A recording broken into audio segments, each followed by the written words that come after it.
So, hello everybody joining us. Good afternoon. Welcome to the second event in our series, a talk series that's bringing you the creative personalities behind the movie WolfWalkers. Just so that you know, in case you haven't already seen the film itself, it's actually available on Apple TV currently, and unfortunately before the lockdown occurred, it was in cinemas across the country. So let's see what happens when things reopen again. Also, you can see the original artwork that went into the making of the movie online. The Butler Gallery has a virtual exhibition that you can see in 360. Just go to butlergallery.ie and you can check out all the fantastic drawings and illustrations there. Today, I'm absolutely delighted that we will have the Assistant Director, Mark Mullery, in conversation with Ann Mulrooney. Anne is going to be the MC for today, and she's going to hold the event and put the questions to Mark. And Anne is the studio manager at Cartoon Saloon. And prior to that, Anne was the director at the Science Gallery in Dublin. And before that, indeed, at Visual, the Centre for Contemporary Arts in Carlow, with a host of other independent exhibition and shows to her name. So really, it will be a really interesting creative conversation. As last week, do please feel free to ask questions in the Q&A area or chat, and I will compile this. And the discussion will be about 40 minutes or so, and then we can come back with your questions and answers to Mark. And also, we had a lot of interesting ones from last week's conversation, and we may try to bookend some of them into it too. So without further ado, I will hand over to Anne. Thank you, Alan. And I'd like to say welcome to everybody, and also big thanks to Animation Ireland and Screen Skills Ireland, because they are, as always, incredibly supportive and have been helpful and supportive in making this talk series happen. Today I'll be chatting with Mark Mullery, who's the Assistant Director in WolfWalkers. And before I do that, I'd like to say a big thank you to Mark for stepping in like a hero last week at short notice to MC the first of our talk series, because I couldn't make it. You did a great job. Thank you for that, Mark. No worries. Mark, before we talk about the specifics of your role and how that interacted in WolfWalkers, I did want to talk a little bit about you, really, and understand your background and the career path that brought you to this point. So can you tell us a little bit about that? Yeah, sure. So I'm Irish. I'm from Sligo. We probably have some people not from Ireland here. So Sligo's in the northwest of Ireland.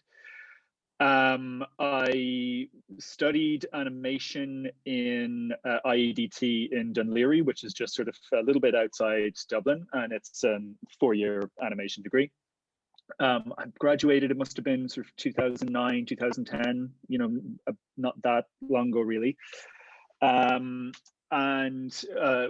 Working like in college, I actually kind of liked the academic side as much as I liked the artistic side, which I think was kind of unusual.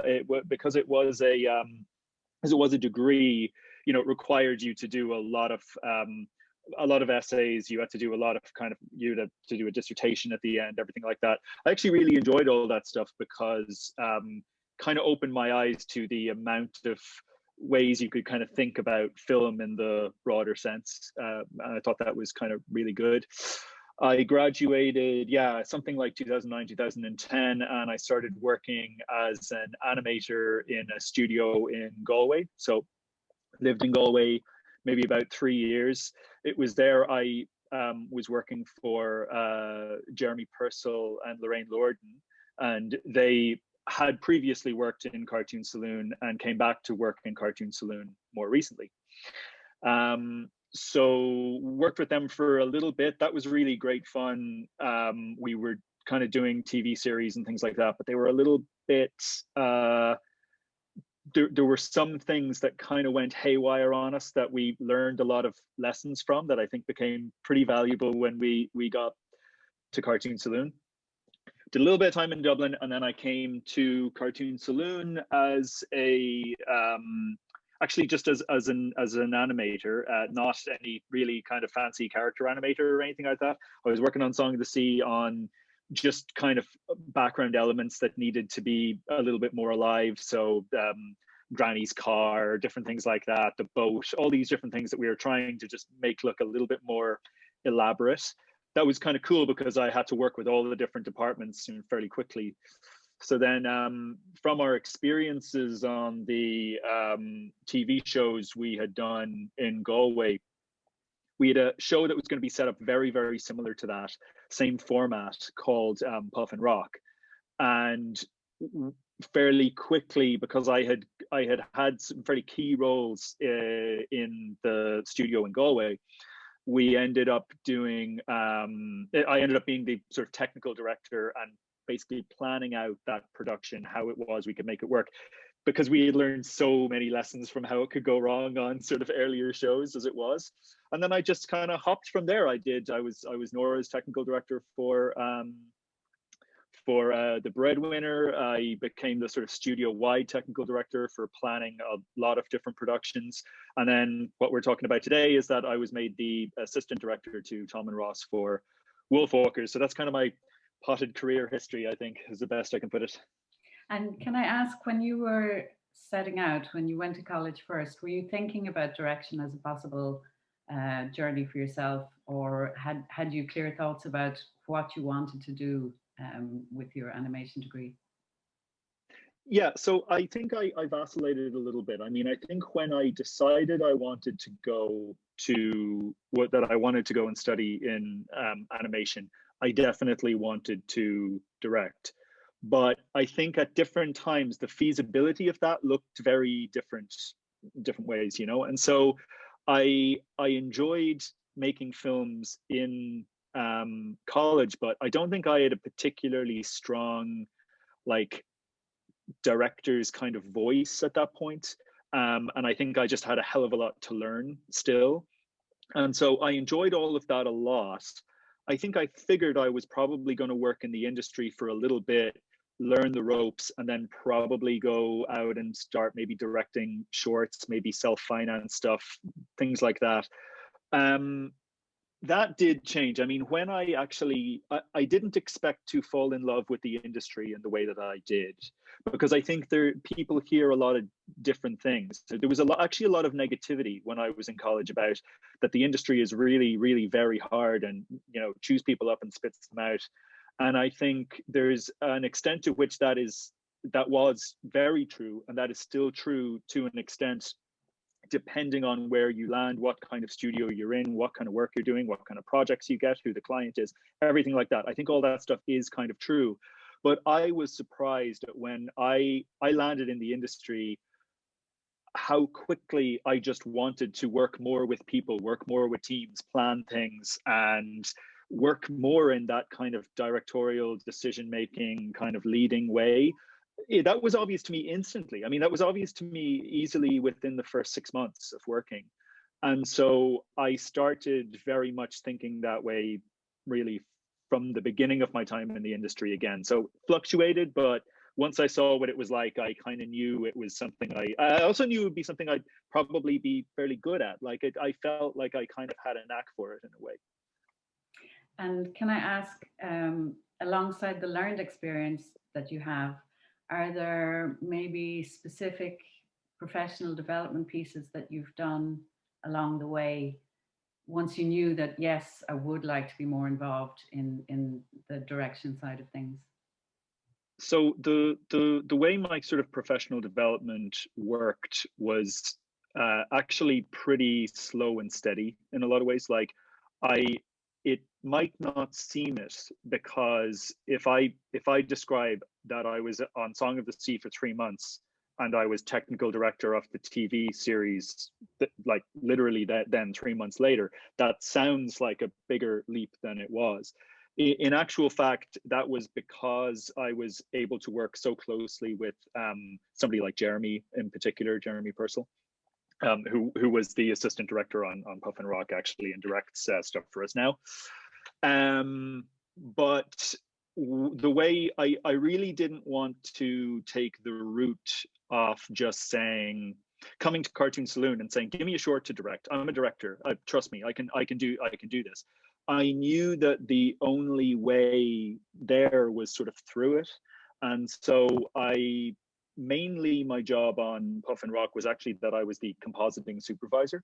So compositing is the last stage, the stage where all of the different work from the different departments all comes together and you construct the final picture. So we sometimes actually refer to it just as final picture, exactly how the image appears on screen.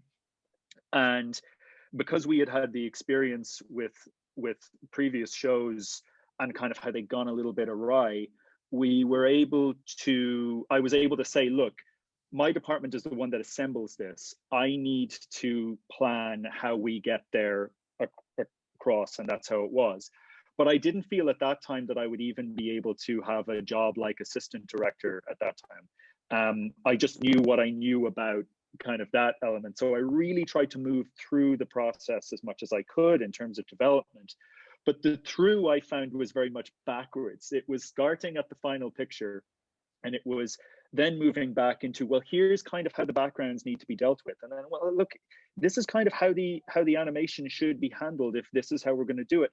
And then I get back to a point where I've quite a strong voice in layout, and layout being when your storyboards are finished, you start to kind of say, okay, this is really what the picture is going to look like. It's your first serious blueprint of the shot. I started kind of being involved in that. And then eventually, by the time you're assistant director, you're a sort of supervisor of supervisors.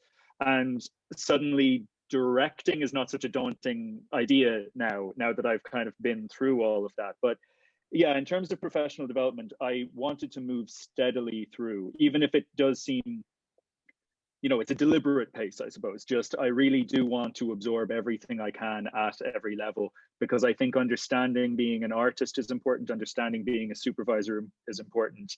These are all things you have to build up, because these are all people you have to work with, throughout a production. Yeah.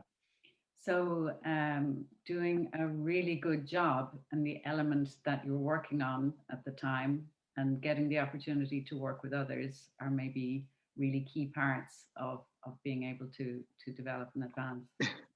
There's I think it's from Steve Martin's memoir. He said that the only real career advice anyone needs is to be so good they can't ignore you.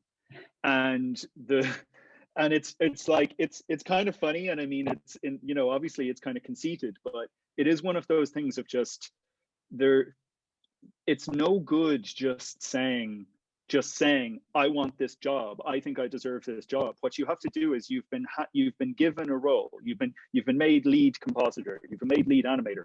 The best thing you can possibly do is be so good at it, and to just let people go, oh wow, like she's useful here, this is, and then you just kind of move from there. And listen, that doesn't always work. I mean, it helps that we're in a studio that really does acknowledge people for what they try to do, and I think Cartoon Saloon does that. And I know that not every place is like that. A lot of places are much more brutal than that. You give somebody a hand and they take an arm. Like, I get that, but it really worked for me here. So great. And it also explains, I guess, the level of background understanding that you brought with you when you came to the role of assistant director.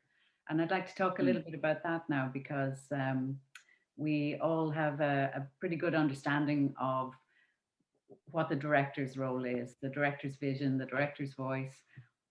What about the assistant director? What is that role about? How does that function within the film? So I think the understanding the director's role first, I think, is important to kind of getting what the assistant director can bring to that. So you're right with everything you're saying there. We understand directors' vision, directors' sensibilities, a director's leadership in many ways. But the thing that I think is the center of the bullseye of what a director needs is the the tightest number of words I can get it down to is, I think it's considered decisiveness. So it's decisiveness, but it can't just be, okay, damn it, it can't just be that. It has to be, right, am I weighing everything up? And you have to make decisions, and you kind of, because you make a lot of decisions at the beginning of animation, that at the beginning of a shot, that is painful to undo. So you do have to live with a lot of decisions you make early as it goes. So there's a concept known as decision fatigue, which is where if your job involves, or if your day involves making a lot of decisions about various different things, and I mean, people listening will probably have experienced this. You get home and your partner says, "What do you want for dinner?" and you burst into tears, because the idea of another decision is just impossible, and it doesn't matter how simple it is. Steve Jobs always wore a black polo neck, apparently. Yeah, exactly. And that's absolutely a trick people do, is eat the same kind of breakfast every morning, get coffee from the same place every morning, wear the same the same polo neck, whatever it is. Those are all ways of kind of limiting decision fatigue, if possible, so that you really do have that store of mental energy for the big ones. So if we take it that that's what a director needs to do, an assistant director needs to be there in two ways. The first is, the tiny decisions need to be taken away from the director, because they're not the ones that are, I wouldn't say inconsequential strictly, but maybe are straightforward. Someone just needs to make the call. It's obvious if you are a filmmaker, if you have a few years experience, you know what needs to be done, but the supervisors just need the word, or anything like that. You try to take those away from the director, so that they are that they're fresh for the serious things. I think it was President Obama said, the small the easy decisions never make it to my desk, because there are just loads of other people down, and you need to look at the director like that. They are the person who needs to be there for the hard calls. So the assistant director tries to manage that as much as possible. And then when it comes to the hard calls, you're trying to bring as much context to the director as you possibly can. You want to try and give the whole situation. You want to try and give the history of these shots, of why they look like this. You want to explain probably why we found ourselves in this situation that you need to make a call now. You want to say, look, this is the cheapest way out of this. This is what I think is the best way out of this. You want to be able to say all of those things. Now, it's not that the director isn't able to do that without you. They totally are. But it really helps to have this external brain running as well on some of the details, giving you kind of a look, it's kind of this situation, and if I were you, I would do this, And then you also are there to say, because the problem with some of the calls that directors have to make on an animated film is that it's not as simple as just, oh, well, have them look right instead of look left. It's normally something that's going to have an implication for multiple departments. It's probably going to be something that's going to mean something needs to be repainted. It's probably going to mean a line needs to be re-recorded, anything like that. The director would generally task the assistant director with execution of that. So the director would make known what it is they want, but they don't then email every department head involved, or get them all on a call now and speak with them, or gather them all in a room and explain what happens. The assistant director goes and does that, says, look, this is the thing. It's going to hurt these three departments. Here's how we're going to mitigate that damage. You want to hand that off to someone else. Now, I think on a short film, you wouldn't need to do that, right? If you've only got 100 shots in your movie, the director would do all of this themselves. But when you've got, more like 100 people and more like 2,000 shots in your movie, you need someone who can go and manage those details down where they are. And so that involves obviously very close relationships with the supervisors, with like heads of departments. In a sense, the assistant director is kind of the supervisor of supervisors there, in the way that the artists would all answer to their supervisor. The supervisors should kind of all answer to the assistant director.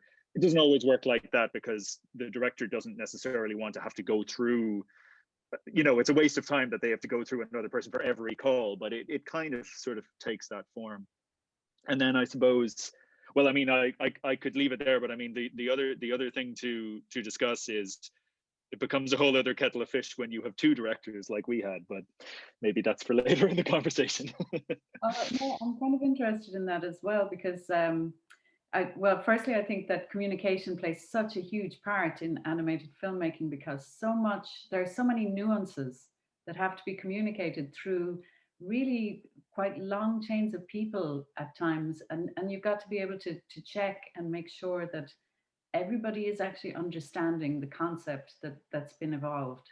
So it strikes me that the communication of that, first of all, is this huge unseen task or part of working on the film. But also, as you say, you're also looking at the communication between the directors and the wider crew, and the decision making around that, and then the communication between two directors who at times might have, you know, different ideas. Although I know that Tom and Ross have a long history of collaborating together, so it's probably much easier than in maybe other situations. But yeah, tell me about that side of it, about the communications and how key that must be.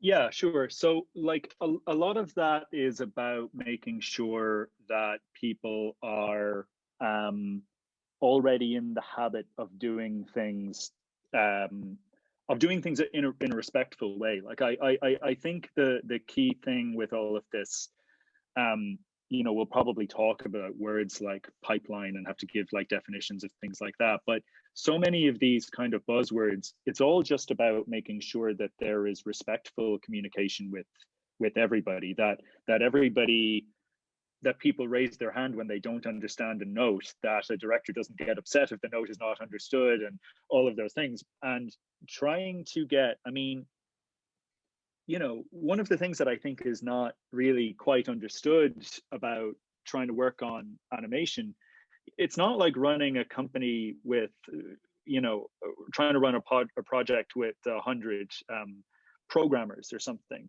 Like it's artists, and it's like that should be like herding cats, trying to get you know, that many artists all trying to make it look like this film emerged from a single hand, which is kind of what you're aiming for.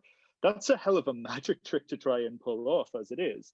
So that side of it, I think, comes down more on the kind of communications infrastructure and the processes we've established, which is something I do have experience with, because as the studio's technical director, a lot of that stuff would have been kind of plans that I would have put in over the years on different projects. And then as a production technical director as well, a lot of that is established. So we have kind of two main ways of doing this. One is that we have a system, a sort of centralized system, which is called Shotgun. That's just the name of the software as it is, but it's like browser based. And it means that artists work on a scene. They know that they're only supposed to work on their to-do list. They have a brief that's been written out for them that's there. They can ask questions there. They are finished with the shot. They hit render, it's done, disappears off their list. They move to the next shot. That's up on the supervisor's list. The supervisor draws some notes on it, sends it back.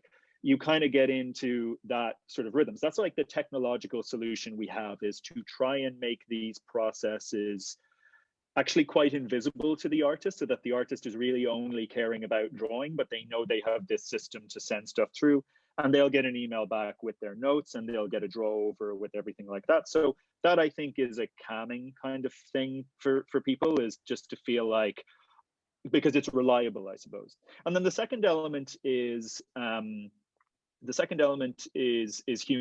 is the production managers. And the production manager like the production manager, the technical director, and the assistant director tends to be this kind of triangle of how anything gets done, because the production manager worries about budget, schedule, personnel, right? And they have coordinators who check in on the artists every morning, who discuss with the supervisor what's kind of workable.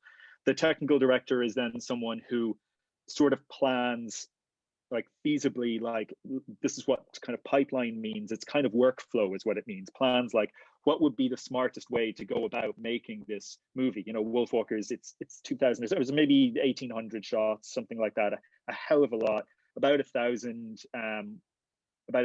individual background paintings as well, all of those things, a hell of a lot to manage. So the technical director kind of does that, and then so they represent the technical side, to mean the technique side more than necessarily a technology side. And then the assistant director is there representing directorial, saying like, here is what we need this to look like, and here's how we execute it, sort of the kind of executive branch of those three. And that's how you try to keep, you know, 100 or so people all singing from the same hymn sheet, if at all possible. So it's also really important that you know that you're singing on the same hymn sheet as the directors, and that you have a strong shared understanding there. Does that take time to build up, or is that something you can walk in and assume? How do you No, it takes time. It really does. It's not, it takes time, and it's not guaranteed, you know. So there are ways to, there are techniques you can have that you can be effective regardless of how well you're gelling necessarily. So sorry, they sound fascinating, Mark. Tell us more. Well, yeah, I don't want to give the game away, so Tom and Ross know how I managed all of this. But no, well, actually, just to explain. So I'm one of the assistant directors on Nora's new movie now, and I stepped in very late into that process, and it's hard when you do that, because everybody else already knows what we're trying to do here, and you don't, yet you're somehow the director's representative. And so that stuff is truly very difficult to manage. The technique side, the way I tend to think of it is an assistant director is, so in my case, Cartoon Saloon sort of understands that ultimately I want to kind of, you know, direct my own things or direct things for, you know, whatever, but that a lot of the kind of professional development involves me being an assistant director as well. But that's not to say that the job of assistant director is a stepping stone, because say, for example, Nora's assistant director on The Breadwinner was Stuart Shankly, an incredibly experienced director in his own right. And this brings me to the sort of technique thing, which is that if nothing else, you can always fall back on being dispassionate or trying to be dispassionate. And actually, it's hard to be dispassionate when you do love the film. That's one of the kind of ironies there. But you just sort of act conventionally. So very often when we'd run into something that wasn't quite working, I would speak with the voice of a conventional filmmaker, and I would just go, well, you know, I think the reason it's not working is it's a point of view shot. We're supposed to see it through somebody's eyes, but conventionally you'd never do that without opening it by first showing their face. So, you know, and you'd kind of just come out almost like you're a consultant, like just kind of going like, hello, I am from Standard Film and I'm telling you this isn't how it works. And the truth is, half the time when I said that stuff, I didn't want Tom or Ross to just go, right, we should do it the conventional way. I just wanted to remind them what the convention is, which would maybe actually make them more steadfast in wanting to do something weird or do something more in their own kind of voice.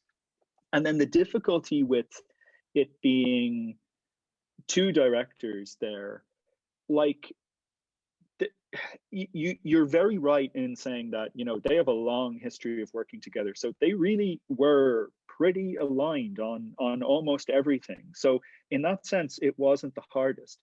But when it gets to that thing I started with, right, decisiveness, they're just, you can't on every, if you have to make 30,000 decisions, and like seriously, maybe 30,000 decisions over 3 years, they're not all going to be the same, because they're all microscopic little choices, and some of them are subjective and some of them are random and all of those things. And so sometimes I did have to act, I wouldn't say a tiebreaker to say that I just come in and say, well, my vote is, you know, is for this. I wouldn't do that necessarily, but I would want to come in and I would say, well, Tom, you're definitely right about this, because here's the reason this shot exists to begin with. So this is why it would happen. But Ross, I have to admit, it would be more dynamic if you can try to make each other's points louder, they would tend to agree quicker, because so often they were just already on the same, path. They just had landed on kind of different points, and you just needed to kind of jiggle that a little bit. So yeah, trying to be in sync with the project.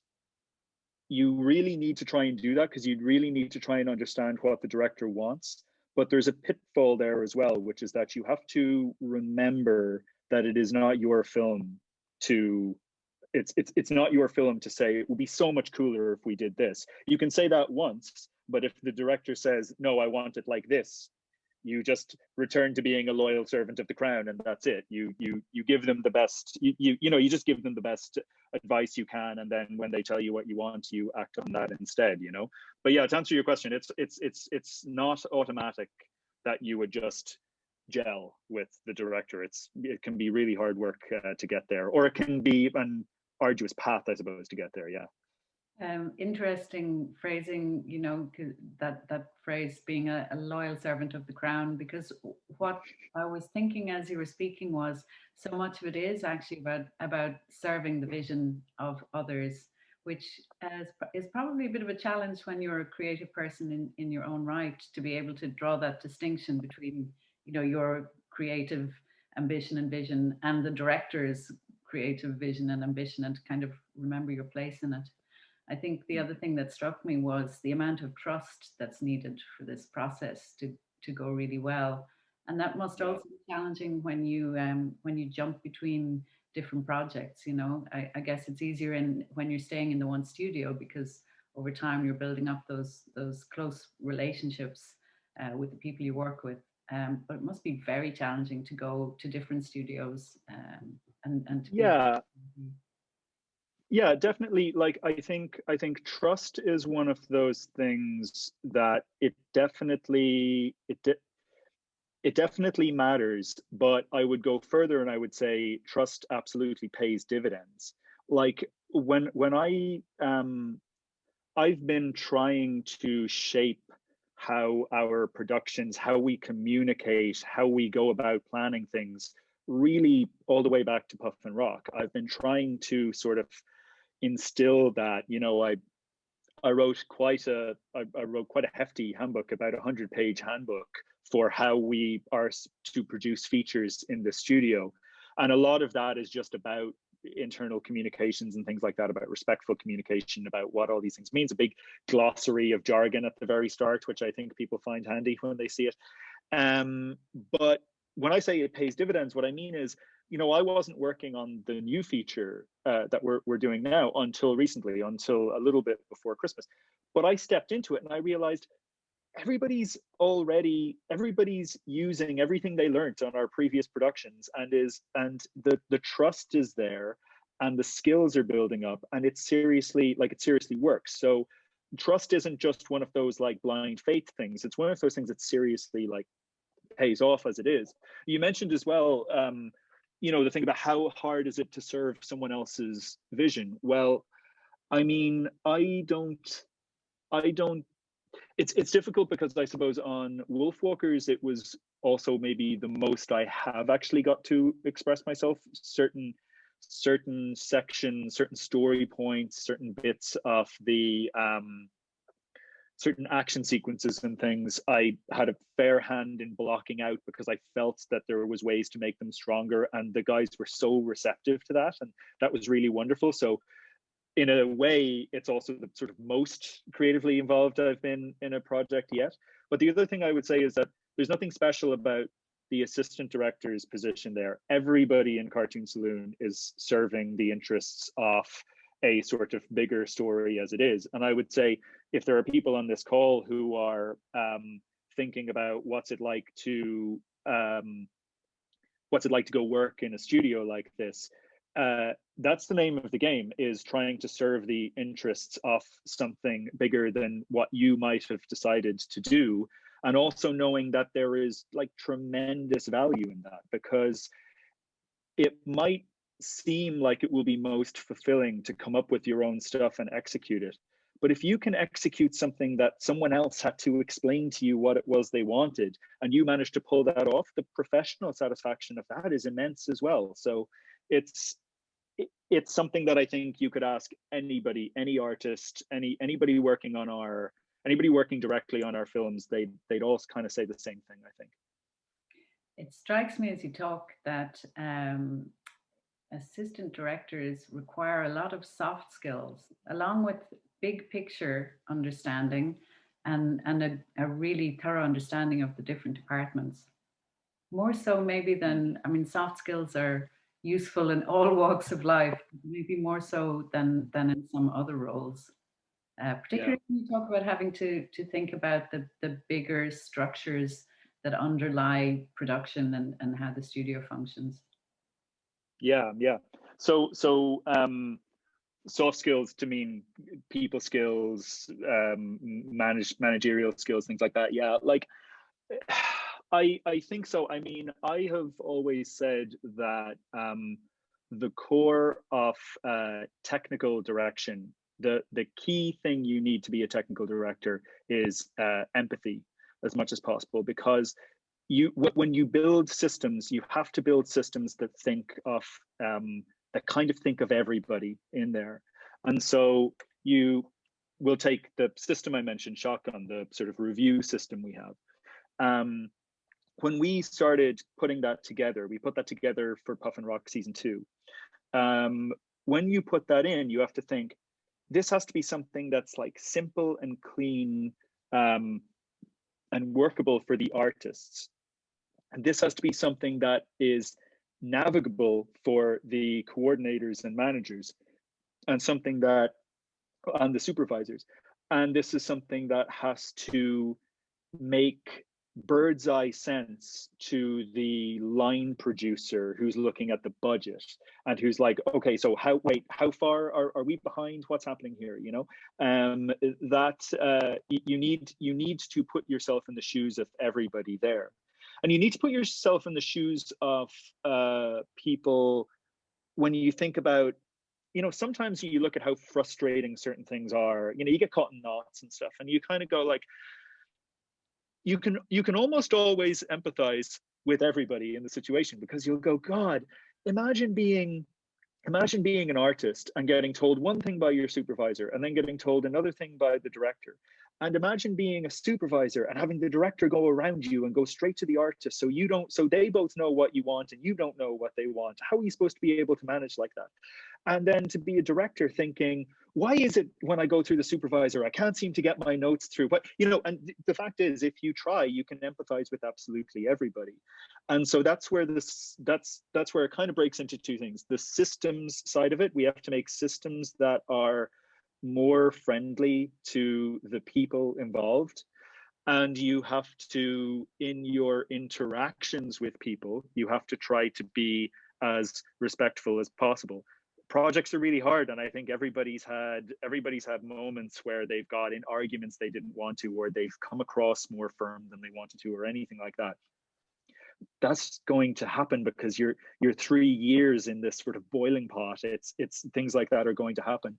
But soft skills, people skills, I think without those, I think places become really unpleasant to work, because it just becomes very, look, it's just the facts. I just told you had to have this done by Tuesday. What's the, you know, and the fact is, a lot of people have probably worked in places like that, and it's really, really unpleasant when it happens. So yeah, soft skills are kind of the name of the game for anyone supervisor up, and it really, it has to be, yeah.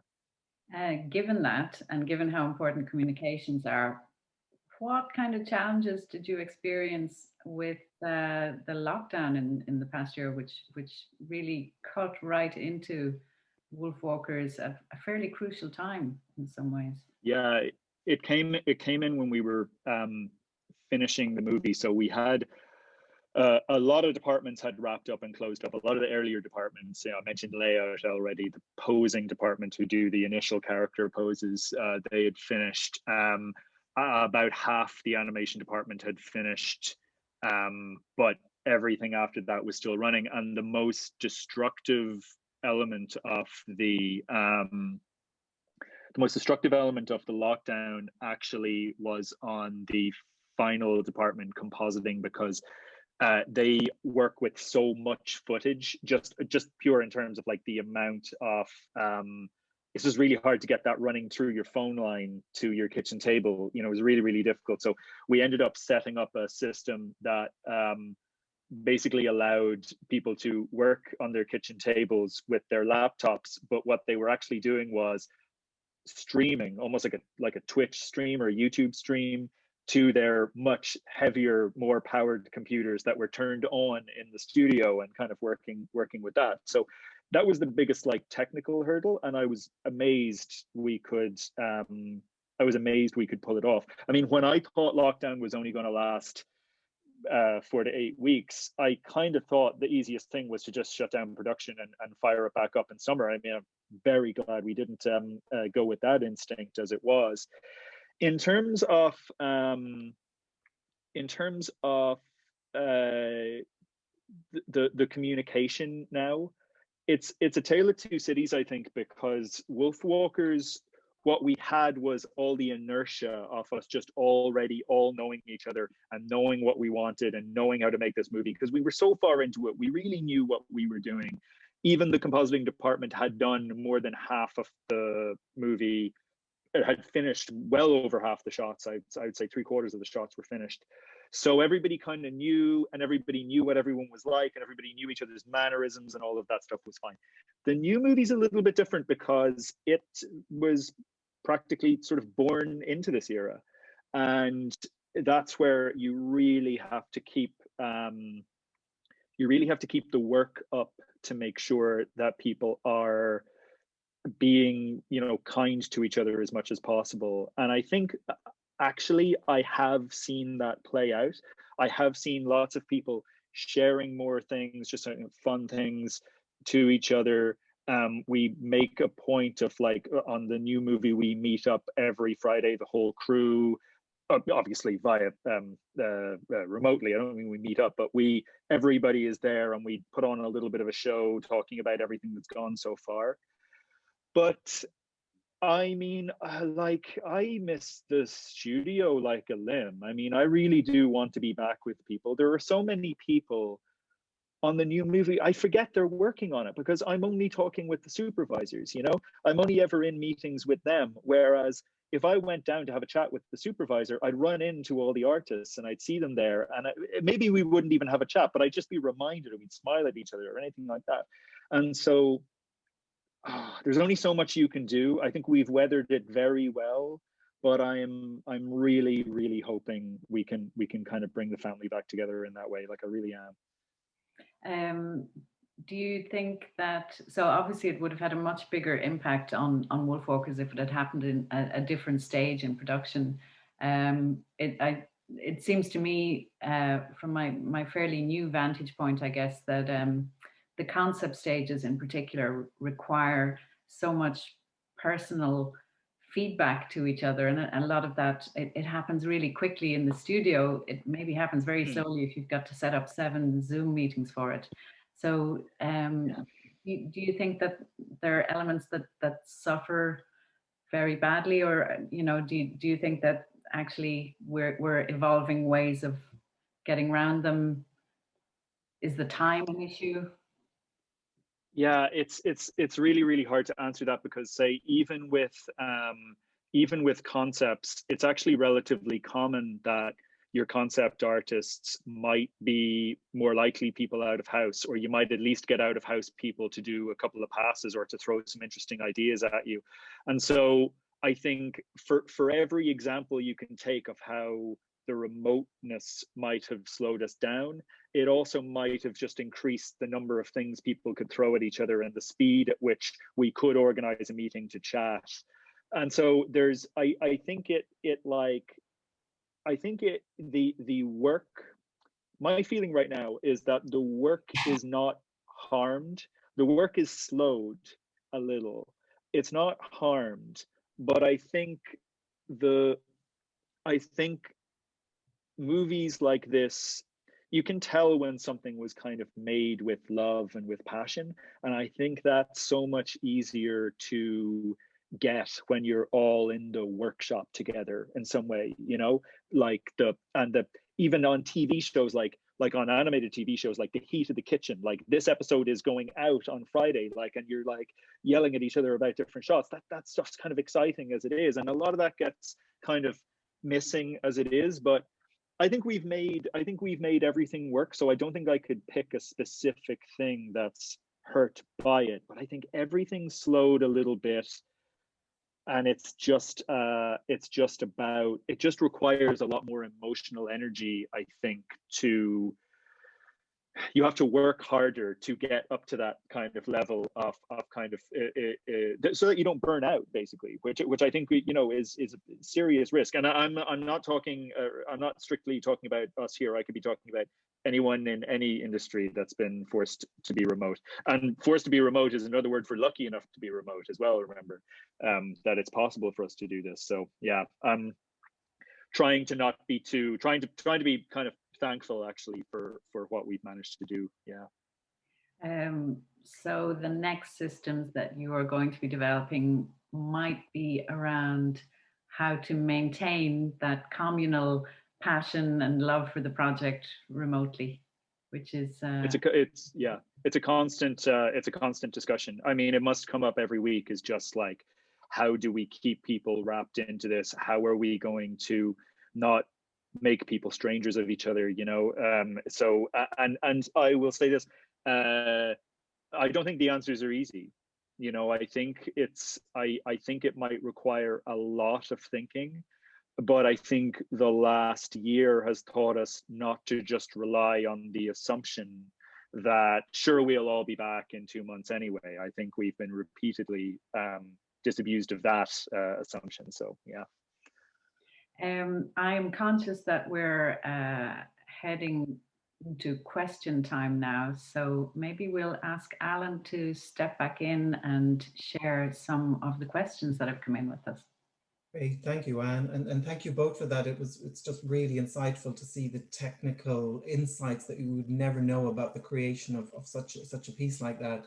Yeah, we've had quite a lot of questions. Let's see, the first one, just to kick it off.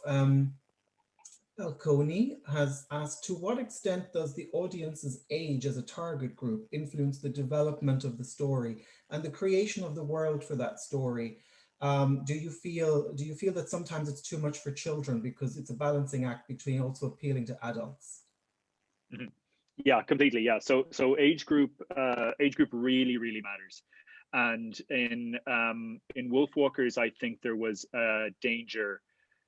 Tom and Ross being, you know, two middle-aged guys, what they're always going to lean towards is, oh, we'll make this about the dad and he's a hunter and he's cool and he's going to save the day, you know, and the Lord Protector being this kind of big sort of scary villain and how all this stuff is going to work. I think kids can totally handle scary villains and can handle fairly tense situations and everything like that. They totally can.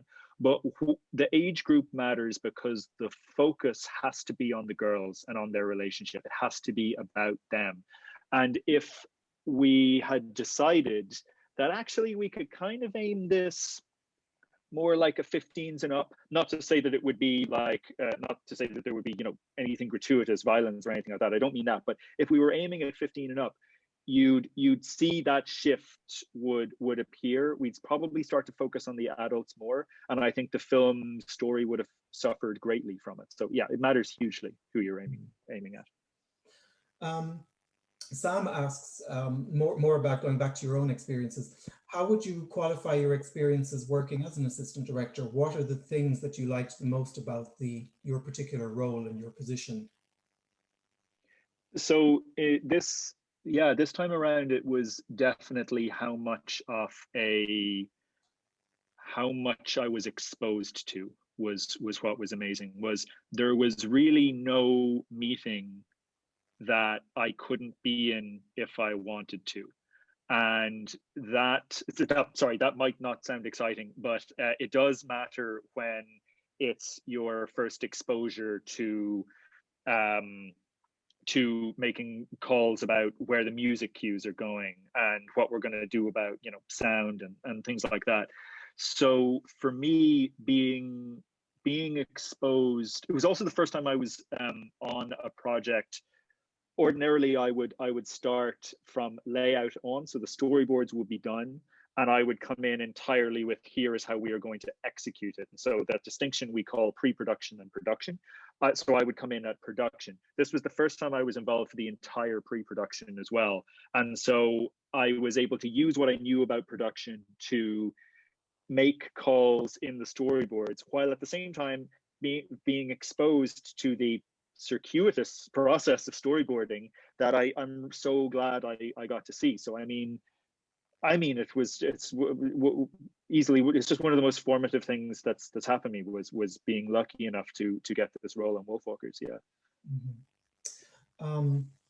A question here we've had: what was the most effective method you found for communicating your vision to the wider artistic team? A particular method that you used? So what I think you can come up with methods such as, you can write briefs if you want, right? You can write novellas about what you think needs to happen here, and you can meet with the teams in person. Sometimes directors like to do that. All of these things are techniques, but to me, none of them are really strategies. What you have to do is you have to get your supervisor on side. You have to get your supervisor understanding what it is you need to do. So sorry, when I say your supervisor, I mean me as the assistant director, or Tom and Ross as the directors, need to get the layout supervisor to understand what's needed, need to get the animation supervisor to understand what's needed. Because there's simply too much work to do for you to be in front of every call of everything that happens.